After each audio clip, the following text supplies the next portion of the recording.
Welcome back, everybody. Welcome back to 39 Steps by John Buchan, or Lord Tweedsmuir, as he was also known. Don't forget to watch the previous chapters. This is chapter 4, 3 previous chapters. Don't forget to watch them and come back and catch up. Now, I remind you, this was written quite a while ago now, written 100 years ago or so, and the language in it and some of the attitudes in it are not to my taste. Some issues, it's a bit problematic at times. Just bear that in mind, of course. I don't endorse any of the views or language that's used. Problematical, but still worth reading, I think. Still an interesting book. All right, chapter 4, The Adventure of the Radical Candidate. You may picture me driving that 40-horsepower car for all she was worth over the crisp moor roads on that shining May morning, glancing back at first over my shoulder and looking anxiously to take the next turning, then driving with a vague eye just wide enough awake to keep on the highway, for I was thinking desperately of what I had found in Scudder's pocketbook. The little man had told me a pack of lies. All his yarns about the Balkans and the Jew anarchists and the Foreign Office Conference were eyewash, and so was Carolides. And yet not quite, as you shall hear. I had staked everything on my belief in his story, and had been let down. Here was his book telling me a different tale, and instead of being once bit twice shy, I believed it absolutely. Why, I don't know.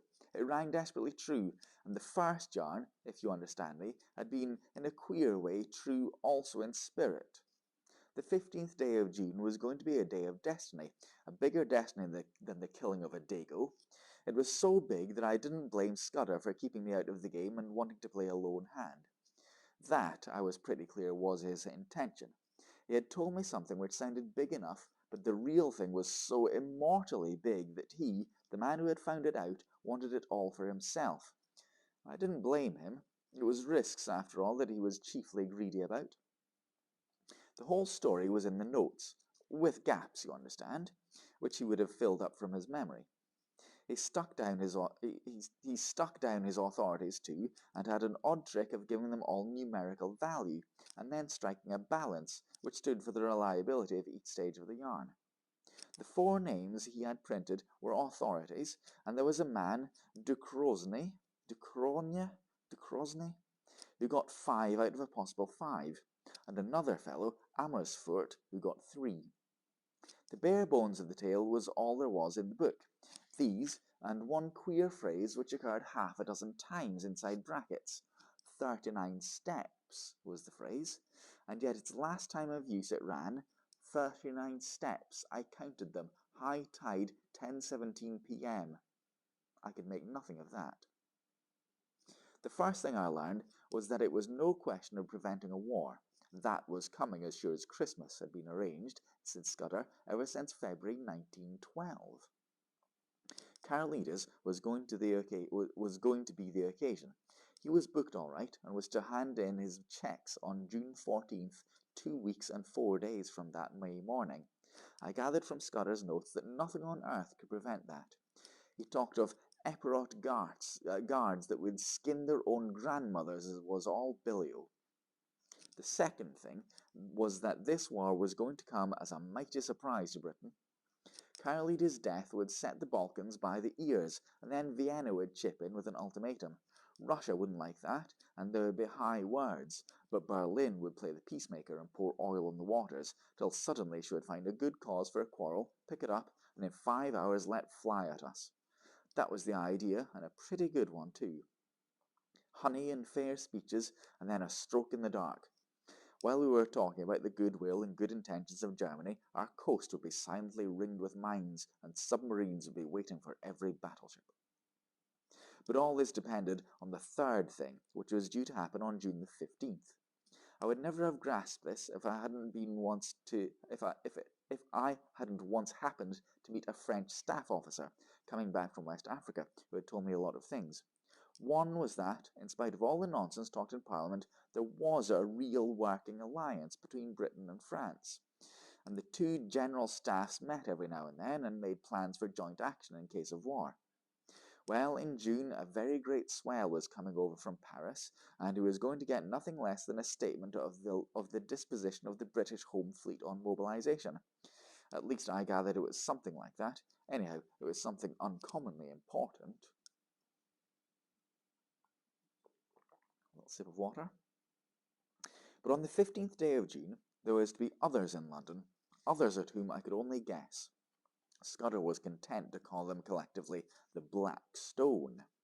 They represented not our allies, but our deadly foes, and the information, destined for France, was to be diverted to their pockets. And it was to be used, remember, used in a week or two later with great guns and swift torpedoes suddenly in the darkness of a summer night. This was the story I had been deciphering in a back room of the country inn overlooking a cabbage garden. This was the story that hummed in my brain as I swung in the big touring car from glen to glen. My first impulse had been to write a letter to the Prime Minister, but a little reflection convinced me that that would be useless. Who would believe my tale? I must show a sign, some token in proof, and heaven knew what that could be. Above all, I must keep going myself, ready to act when things got riper, and that was going to be no light job with the police of the British Isles in full cry after me, and the watchers of the Black Stone running silently and swiftly on the trail. I had no very clear purpose in my journey, but I steered east by the sun, for I remembered from the map that if I went north I would come to a region of coal pits and industrial towns. Presently I was down from the moorlands and traversing the high Hoff of a river. For miles I ran alongside a park wall, and in a break of the trees I saw a great castle. I swung through little old thatched villages and over peaceful lowland streams and past gardens blazing with hawthorn and yellow laburnum. The land was so deep in peace that I could scarcely believe that somewhere behind me were those who sought my life. Aye, and that in a month's time, unless I had the almightiest of luck, these round country faces would be pinched and staring, and men would be lying dead in English fields. About midday, I entered a long straggling village, and had a mind to stop and eat. Halfway down was the post office, and on the steps of it stood the postmistress and a policeman hard at work conning a telegram. When they saw me, they wakened up, and the policeman advanced with raised hand and cried on me to stop. I nearly was fool enough to obey. Then it flashed upon me that the wire had to do with me, that my friends at the inn had come to an understanding and were united in desiring to see more of me, and that it had been easy enough for them to wire the description of me and car to 30 villages through which I might pass. I released the brakes just in time. As it was, the policeman made a claw at the hood and only dropped off when he got my left in his eye. I saw that main roads were no place for me and turned into the byways. It wasn't an easy job without a map, for there was a risk of getting onto a farm road and ending in a duck pond or a stable yard, and I couldn't afford that kind of delay. I began to see what an ass I had been to steal the car. The big green brute would be the safest kind of clue to me over the breadth of Scotland. If I left it and took to my feet, it would be discovered in an hour or two, and I would get no start in the race. The immediate thing to do was to get to the loneliest roads. These I soon found when I struck up a tributary of a big river, and got into a glen with steep hills all about me, and a corkscrew road at the end of which climbed over a pass. Here I met nobody, but it was taking me too far north, so I slewed east along a back track, and finally struck a big double-line railway. Away below me I saw another broadish valley, and it occurred to me that if I crossed it I might find some remote inn to pass the night. The evening was now drawing in, and I was furiously hungry, for I had eaten nothing since breakfast except a couple of buns I had bought from a baker's cart. Just then I heard a noise in the sky, and lo and behold there was that infernal aeroplane flying low about a dozen miles to the south and rapidly coming towards me. I had the sense to remember that on a bare moor I was at the aeroplane's mercy, and that my only chance was to get to the leafy cover of the valley. Down the hill I went like blue lightning, screwing my head round whenever I dared to watch that damned flying machine. Soon I was on a road between hedges and dipping to the deep-cut glen of a stream.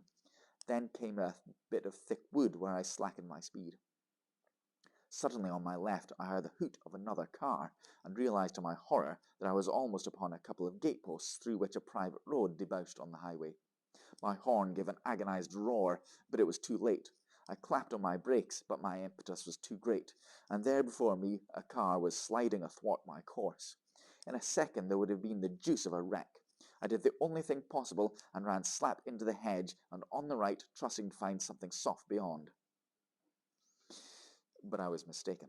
My car slithered through the hedge like butter, and then gave a sickening plunge forward. I saw what was coming, leapt on the seat, and would have jumped out. But a branch of hawthorns got me in the chest, lifted me up and held me, while a ton or two of expensive metal slipped below me, bucked and pitched, and then dropped with an almighty smash 50 feet to the bed of the stream.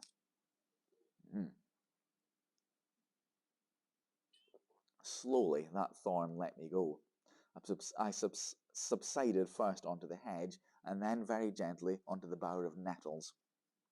As I scrambled to my feet, a hand took me by the arm, and a sympathetic and badly scared voice asked me if I were hurt. I found myself looking at a tall young man in goggles and a leather ulster, who kept on blessing his soul and whinnying apologies. For myself, once I got my wind back, I was rather glad than otherwise. This was the one way of getting rid of the car. My blame, sir, I answered him. It's lucky that I did not add homicide to my follies. That's the end of my Scotch motor tour, but it might have been the end of my life. He plucked out a watch and studied it. You're the right sort of fellow, he said. I can spare a quarter of an hour, and my house is 2 minutes off. I'll see you clothed and fed and snug in bed. Where's your kit, by the way? Is it in the barn along with the car? It's in my pocket, I said, brandishing a toothbrush. I'm a colonial and travel light. A colonial, he cried. By God, you're the very man I've been praying for. Are you by any blessed chance a free trader? I am, I said, without the foggiest notion of what he meant. He patted my shoulder and hugged me into his car. 3 minutes later, we drew up before a comfortable-looking shooting box among some pine trees, and he ushered me indoors. He took me first to a bedroom and flung half a dozen of his suits before me, for my own being pretty well reduced to rags.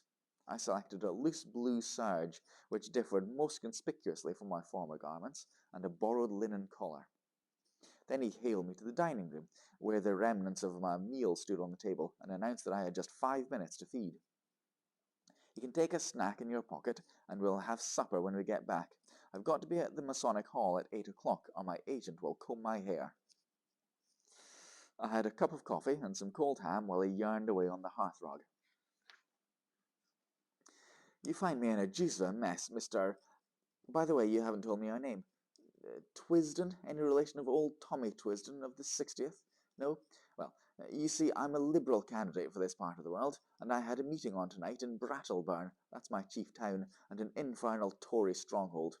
I had got the Colonel ex-Premier fellow, Crumpleton, coming to speak for me tonight, and had the thing tremendously billed and the whole place ground-baited. This afternoon I had a wire from the ruffian saying he had got influenza in Blackpool, and here I am left to do the whole thing myself. I had meant to speak for 10 minutes, but must now go on for 40, and though I have been racking my brains for 3 hours to think of something, I simply cannot last the course. Now, you've got to be a good chap and help me. You're a free trader and can tell our people what a washout protection is in the colonies. All your fellows have the gift of the gab. I wish to heaven I had it. I'll be forevermore in your debt. I had very few notions about free trade, one way or the other, but I saw no other chance to get what I wanted. My young gentleman was too far absorbed in his own difficulties to think how odd it was to ask a stranger who had just missed death by an ace and lost a 1,000-guinea or so car to address a meeting for him on the spur of the moment. But my necessities did not allow me to contemplate oddness or to pick and choose my supports. All right, I said. I'm not much good as a speaker, but I'll tell them a bit about Australia. At my words, the cares of the ages slipped from his shoulders, and he was rapturous in his thanks. He lent me a big driving coat, and never troubled to ask why I had started on a motor tour without possessing an ulster, and as we slipped down the dusty roads, poured into my ears the simple facts of his history. He was an orphan, and his uncle had brought him up. I've forgotten the uncle's name, but he was in the cabinet, and you can read his speeches in the papers. He had gone round the world after leaving Cambridge, and then, being short of a job, his uncle had advised politics. I gathered that he had no preference in parties. Good chaps in both? he cried cheerfully, and plenty of blighters too. I'm Liberal because my family have always been Whigs. But if he was lukewarm politically, he had strong views on other things. He found out I knew a bit about horses, and jawed away about the Derby entries, and he was full of plans for improving his shooting. Altogether a very clean, decent, callow young man. As they passed through a little town, 2 policemen signalled us to stop and flashed their lanterns on us. Beg pardon, Sir Harry, said one. We got instructions to look out for a car, and the description's no unlike yours. Right-o, said my host, while I thanked Providence for the devious ways I had been brought to safety. After this he spoke no more, for his mind began to labour heavily with his coming speech. His lips kept muttering, his eye wandered, and I began to prepare myself for a second catastrophe. I tried to think of something to say myself, but my mind was dry as a stone. The next thing I knew, we had drawn up outside a door in the street, and were being welcomed by some noisy gentlemen with rosettes. The hall had about 500 in it, women mostly, a lot of bald heads, and a dozen or two young men. The chairman, a Weasley minister with a reddish nose, lamented Crumpleton's absence, soliloquized on his influenza, and gave me a certificate as a trusted leader of the Australian thought. There were 2 policemen at the door, and I hoped they took note of that testimonial. Then Sir Harry started. I never heard anything like it. He didn't begin to know how to talk. He had about a bushel of notes from which he read, and when he let go of them, he fell into one prolonged stutter. Every now and then he remembered a phrase he had learned by heart, straightened his back, and gave it off like Henry Irving, and the next moment he was bent double and crooning over his papers. It was the most appalling rot, too. He talked about the German menace, and said it was all a Tory invention to cheat the poor of their rights and to keep back the great flood of social reform, but that organised Labour realised this and laughed the Tories to scorn. He was all for reducing our navy as a proof of our good faith, and then sending Germany an ultimatum, telling her to do the same or we would knock her into a cocked hat. He said that, but for the Tories, Germany and Britain would be fellow workers in peace and reform. I thought of the little black book in my pocket. A giddy lot Scudder's friends cared for peace and reform. Yet, in a queer way, I liked the speech. You could see the niceness of the chap shining out behind the muck with which he had been spoon-fed, and it took a load off my mind. I mightn't be much of an orator, but I was 1,000% better than Sir Harry. I didn't get on so badly when it came to my turn. I simply told him all I could remember about Australia, praying there should be no Australian there, all about its Labour Party and emigration and universal service. I doubt if I remembered to mention free trade, but I said there were no Tories in Australia, only Labour and Liberal. That fetched a cheer, and I woke them up a bit when I started to tell them that the kind of glorious business I thought could be made out of the Empire if we really put our backs into it. Although I fancy I was Altogether, I fancy I was rather a success. The minister didn't like me, though, and when he proposed a vote of thanks, spoke of Sir Harry's speech as statesmanlike, and mine as having the eloquence of an emigration agent. When we were in the car again, my host was in wild spirits at having got his job over. A ripping speech, Twisden, he said. Now you're coming home with me. I'm all alone, and if you'll stop a day or two, I'll show you some very decent fishing. We had a hot supper, and I wanted it pretty badly. And then drank grog in a big cheery smoking room with a crackling wood fire. I thought the time had come for me to put my cards on the table. I saw by this man's eye that he was the kind you can trust. Listen, Sir Harry, I said, I've got something pretty important to say to you. You're a good fellow, and I'm going to be frank. Where on earth did you get that poisonous rubbish you were talking tonight? His face fell. Was it as bad as that? He said ruefully. It did sound rather thin. I got most of it out of the Progressive magazine and pamphlets that agent chap of mine always keeps sending me. But you surely don't think Germany would ever go to war with us?